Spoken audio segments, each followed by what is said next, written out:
అందరికీ నమస్కారం అండి. జితేంద్ర లీగల్ వరల్డ్ ఛానల్కి స్వాగతం, సుస్వాగతం. మరి ఈరోజు మన ఛానల్లో లేటెస్ట్ వీడియో చేసుకోబోతూ ఉన్నాము. దిస్ టాపిక్ ఏంటంటే సర్టిఫికేట్ ఆఫ్ ప్రాక్టీస్. అంటే ఎవరైతే ఎన్రోల్మెంట్ అయ్యి 5 years కంప్లీట్ అయిపోతుందో వారి కోసం అనేసి బార్ కౌన్సిల్ ఆఫ్ ఆంధ్రప్రదేశ్ వారు ఒక నోటిఫికేషన్ ఇవ్వడం జరిగింది. ఆ నోటిఫికేషన్ సారాంశం ఏంటంటే సిఓపి ఎవరైతే 5 years ఎన్రోల్మెంట్ అయిన నుంచి 5 years కంప్లీట్ చేసుకుంటారో వాళ్ళు కంపల్సరీ సిఓపి అనేది అప్లై చేసుకోవాల్సి ఉంటుంది, రీనివల్ చేయించుకోవాల్సి ఉంటుంది. సో వారు ఎవరు అంటే అర్హతలు ఏంటి ఇలాంటి వివరాలని ఈ వీడియోలో తెలుసుకోబోతూ ఉన్నాము. ఈ వీడియో టైటిల్ ఏంటంటే bar council of Andhra Pradesh advocates to file verification application who completed 5 years after issuance of certificate of practice under COP rules or under All India Bar Examination rules అని ఒక నోటిఫికేషన్ ఇవ్వడం జరిగింది. అందులో మొత్తం టోటల్ అటాచ్మెంట్స్ ఏంటంటే with bar council of India వారు circular నుంచి అదొకటి మనకి ఈ వెబ్సైట్లో ప్రొవైడ్ చేయడం జరిగింది. అలాగే దాంతోపాటు లింక్స్ కూడా ప్రొవైడ్ చేశారండి. అంటే మీరు మీ యొక్క వెబ్సైట్లోకి వెళ్ళి అందులో కూడా చెక్ చేసుకోవచ్చు. అలాగే సిఓపి స్టేటస్ కూడా చెక్ చేసుకోవచ్చు. దాని తర్వాత ఏంటంటే ఎవరైతే అడ్వకేట్స్ ఎవరైతే ఉన్నారో రీనివల్ సర్టిఫికేట్స్ ఎవరైతే చేయాలనుకున్నారో అన్న కూడా ఆ లిస్ట్ ఆఫ్ అడ్వకేట్స్ ఇవ్వడం జరిగింది. మొత్తం టోటల్ హైకోర్టు ఆఫ్ ఆంధ్రప్రదేశ్ పరిధిలో ఉన్న కోర్టులన్నీ కూడా ఒక లింక్ ఇవ్వడం జరిగింది.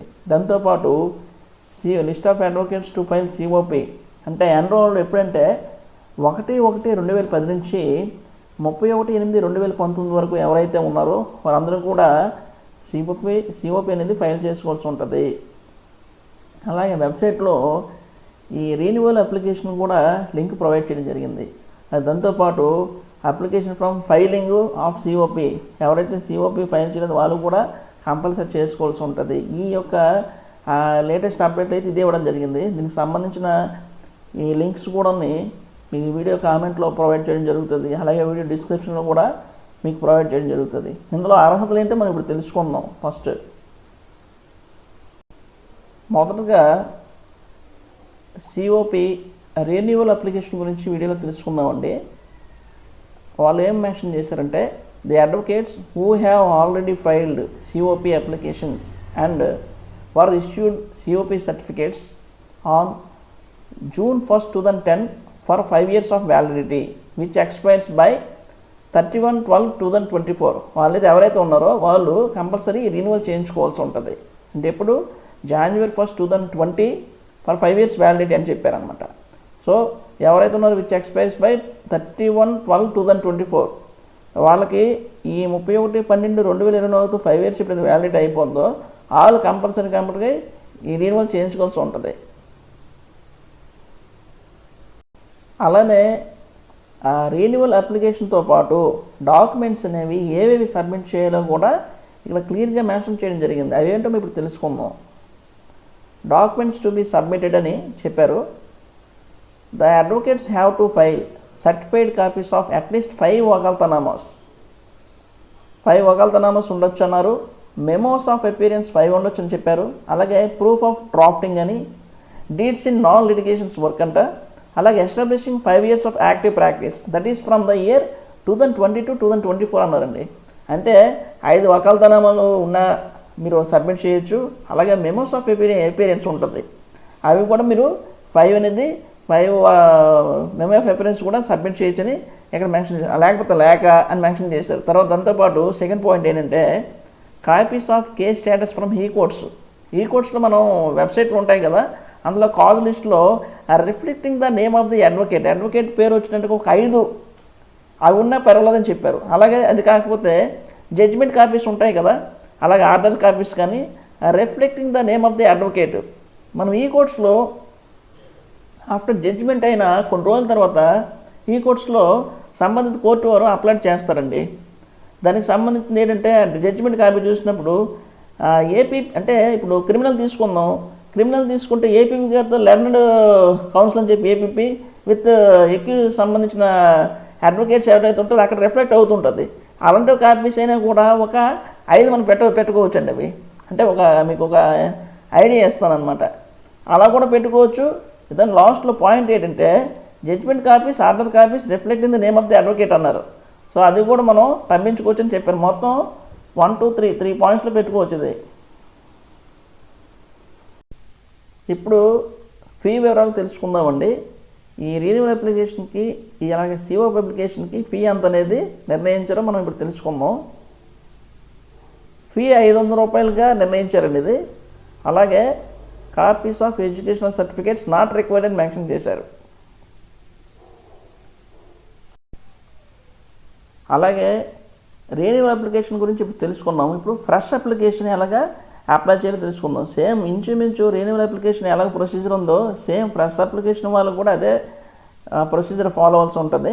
సో ఇందులో కొద్దిగా ఏమైనా మార్పులు ఉంటే తెలుసుకుందాం. ఇప్పుడు సేమ్ ఫ్రెష్ అప్లికేషన్ ఎవరైతే advocates who have completed 5 years of practice after issuing certificate of the bar council of India under all India bar examination rules, all India bar examination rules ప్రకారము మరి ఎవరైతే అడ్వకేట్గా ఎన్రోల్మెంట్ అయ్యి 5 years of practice complete చేసుకుంటారో వాళ్ళు compulsory fresh application అనేది fresh COP అనేది apply చేసుకోవాలి. Same renewal అప్లికేషన్కి documents ఏమైతే సబ్మిట్ చేశారో 5 వకాల్తానామాస్, అలాగే 5 మెమో ఆఫ్ అపియరెన్స్, అలాగే proof of drafting, dates in non litigation work, establishing 5 years of active practice that is from the year 2022 2024 same applicable అండి. Renewal అప్లికేషన్కి ఎలా చేస్తున్నారో same ఇందులో ఫస్ట్ అప్లికేషన్ అప్లై చేసినప్పుడు కూడా సేమ్ అప్లై చేయాల్సి ఉంటుంది. సెకండ్ వన్ ఏంటంటే copies of case status from e courts website or cause list reflecting the name of the advocate. So advocate name వచ్చినట్టుగా సేమ్ ఇది కూడా అప్లై చేయాల్సి ఉంటుంది. సేమ్ అలాగే ఈ కోర్ట్స్లో కంపల్సరీ వస్తాయండి. మీరు సంబంధిత కోర్టులోని ఎవరైనా టైపిస్ట్ కానీ ఎవరైనా చెప్తే కంపల్సరీ మనకు చేసి పెడతారు. సో ఒక 5 చేసి పంపిస్తే సరిపోతుంది. అలాగే judgment copies, order copies reflecting the name of the advocate name వచ్చినట్టుగా ఆ జడ్జ్మెంట్ కాపీస్లో ఉంటే సరిపోతుంది. ఒక అలాంటి 5 ఉండే ఆప్షన్ అనమాట. అది కాకపోతే ఇది కాకపోతే ఇది మొత్తం 3 ఆప్షన్లు మీకు ఇవ్వడం జరిగింది. సో ఆ 3 ఆప్షన్లో ఏదైనా మీకు అయినా ఉంటే మీరు పంపించుకోవచ్చు. దాంతోపాటు కాపీస్ ఆఫ్ ఎస్ఎస్సి అన్నారు, అంటే ఎస్ఎస్సి సర్టిఫికేట్ ఒకటి పంపించాల్సి ఉంటుంది. అలాగే దాంతోపాటు ఇంటర్మీడియట్, తర్వాత graduation and law certificates to be filed అని చెప్పారనమాట. సో ఆ రెన్యువల్ అప్లికేషన్ వాళ్ళకి ఇది అవసరం లేదండి. ఫ్రెష్ అప్లికేషన్ ఎవరైతే పెడుతున్నారో వాళ్ళు కంపల్సరీ ఎస్ఎస్సి సర్టిఫికేట్ పెట్టాల్సి ఉంటుంది. అలాగే ఇంటర్మీడియట్, గ్రాడ్యుయేషను, అలాగే అండ్ లా సర్టిఫికేట్స్ పెట్టమని చెప్పారు. దాంతోపాటు 500 రూపాయలు ఫీ నిర్ణయించబడింది దీనికి.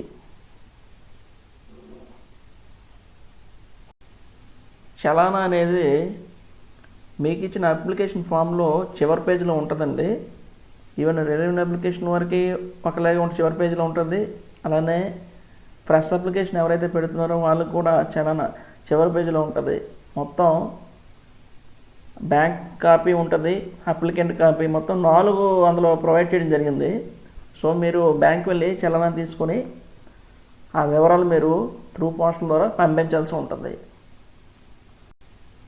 చలానా అనేది మీకు ఇచ్చిన అప్లికేషన్ ఫామ్లో చివరి పేజీలో ఉంటుందండి. ఈవెన్ రెన్యువల్ అప్లికేషన్ వరకు ఒకలాగే ఉంటుంది, చివరి పేజీలో ఉంటుంది. అలానే ఫ్రెష్ అప్లికేషన్ ఎవరైతే పెడుతున్నారో వాళ్ళకు కూడా చలానా చివరి పేజీలో ఉంటుంది.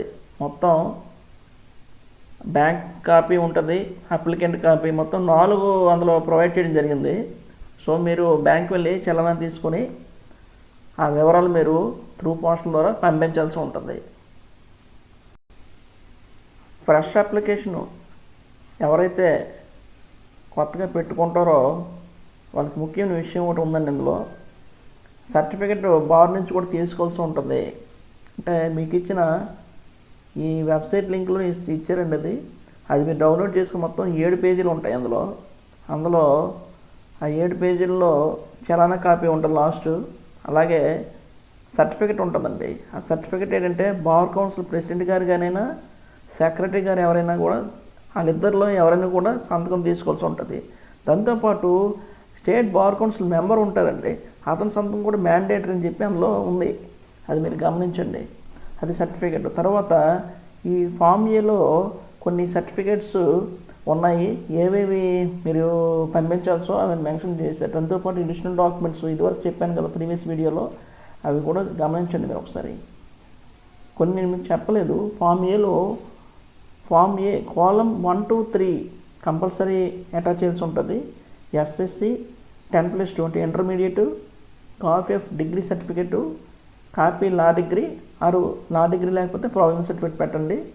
అలాగే కాపీ ఆఫ్ ఎన్రోల్మెంట్ సర్టిఫికెట్, అలాగే copy of all India power examination certificate, అలాగే 1 additional passport size photograph in advocate, అంటే రోప్స్ ఉంటుంది కదా, అడ్వకేట్ రోప్స్ ఫోటో అది ఒకటి పంపించాల్సి ఉంటుంది అడిషనల్గా.